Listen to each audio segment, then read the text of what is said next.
Howdy, Yellow Fuzzy Biker here. Look what I got in the mail the other day. Sykik Rider Tire Pressure Monitoring System.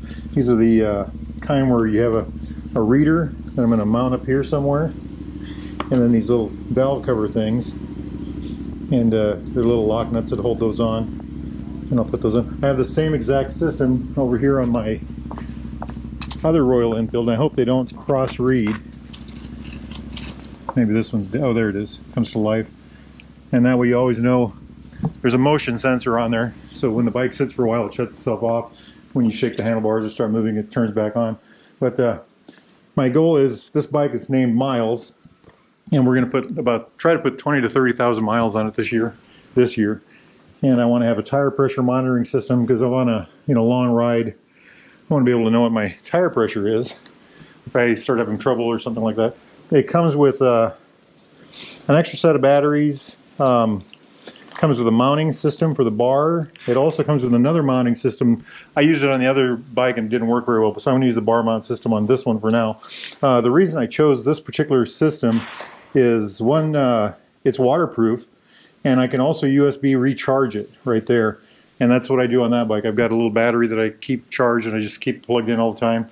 The battery that's in here actually will go about a month before it goes dead, so you only have to charge it once a month, I suppose. But I ride a lot, so I'd like to keep it going. So what I'm going to do now is we are going to check the tire pressure in here. There's a front and there's a rear. I got a little air tank here. We'll make sure the tire pressure is the right number. I've taken the bag off of this side so I can get to the back one, and we'll see how it works. I'll get back to you in a minute. All right, so I have checked my tire pressure with the tire pressure gauge. I put the lock nut on there. I'm worried that this is a tubeless tire and it's got this little rubber grommet. I'm worried that this will not, I'm making sure this is the front one. I'm hoping this will screw all the way on. I can hear it hissing. Okay, it's all the way on. Now I will run the lock nut up. There we go. I've got this on my Himalayan, and this batteries in here, which are replaceable, they do send you an extra set of batteries. I've never had to replace on the Himalayan. I think I've had them, I don't know, 6 months, a year maybe, on the Himalayan. We got them last fall maybe. Okay, that's the front one. The back one will be the same, and then I'll get the gauge mounted on top. Okay, I've got the rear one mounted. The front one is on, right there. I'm going to show you the mounting kit that I'm going to use. It's this thing right here. I'm going to clamp that to my bar, probably in the center or something like that. It comes with this piece of rubber to make it fit if your handlebar is a little smaller diameter. This little Allen wrench thing here goes on the back. They're secured to this, and these of course secure that. The kit also comes with these two Allen wrenches. These are both different size. I just thought I'd show you this real quick. It does come with spare batteries. The instructions say don't change the batteries. They're already good that are in the sensors, the lower sensors. I did go ahead and charge this up. It says to install the sensors fully and then to get out on the road, turn it on, and ride the bike 5 or 10 minutes. And they were supposed to kick on their own that way. Alrighty, so I got it mounted. That's where I'm going to put it for now. I don't know if that's where I'm going to keep it. I might center it. This way I can use my key easy. I can still see my speedometer. It doesn't block that. I don't particularly like how it is there. This is the other mount that they gave me. It's a friction lock here and then a sticker on the back. And I tried that on my Himalayan and it just didn't work. It just didn't work at all. If this doesn't work for me, I might try to 3D print a holder that'll work, that I might be able to put to my epoxy to my windshield or something else. But so now what I'm going to do is I'm going to take this hot rod motorcycle down to the old car wash. It's about 53 degrees here today, and get this thing all cleaned up. Then I'm going to go out on the road and I'm going to turn that sensor on and see what we get. Hopefully it'll work. Wish me luck. I'll be back. Hey, we are about 50 miles into a 200-mile bike ride.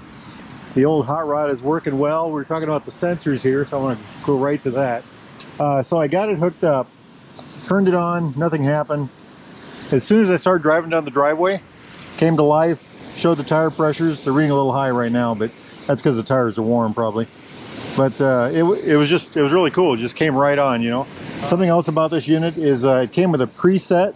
So a preset, I think the low range and the high range is 29 to 45 PSI. You go below 29 or above 45 and it starts to make a bunch of noise. It also has a temperature range.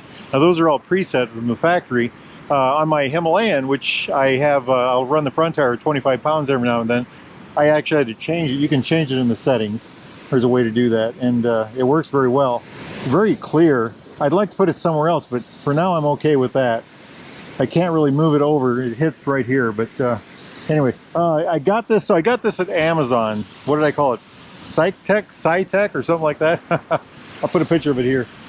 But I paid $55 for this. This is the second unit I got. The other unit that I got was I got it like 6 months ago or 8 months ago or a year ago, something like that. I haven't had any trouble with it at all.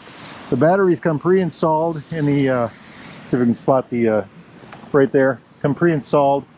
And they also come with a spare set of batteries. And I did take, on my other bike, I took them apart because I wanted to see. On this bike, I didn't do that. But very nice. Also, just kind of a interesting thing about this. I'm going to put the picture of the box up here.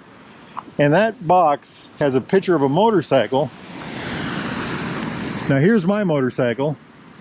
And here's that motorcycle in the box. Very similar, but not the same. One of those is a V-twin and the other one is this one. Kind of an interesting thing, huh?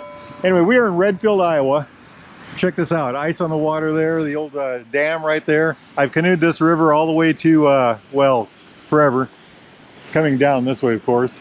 Lost a kayak on it one time in a big log snag. This is the stabilization area here for the ground. Hey, anyway, quite a day, quite a day. I got some miles to burn up, so I'll catch y'all later. Get out there and ride, my friends. Life is good. Wahoo.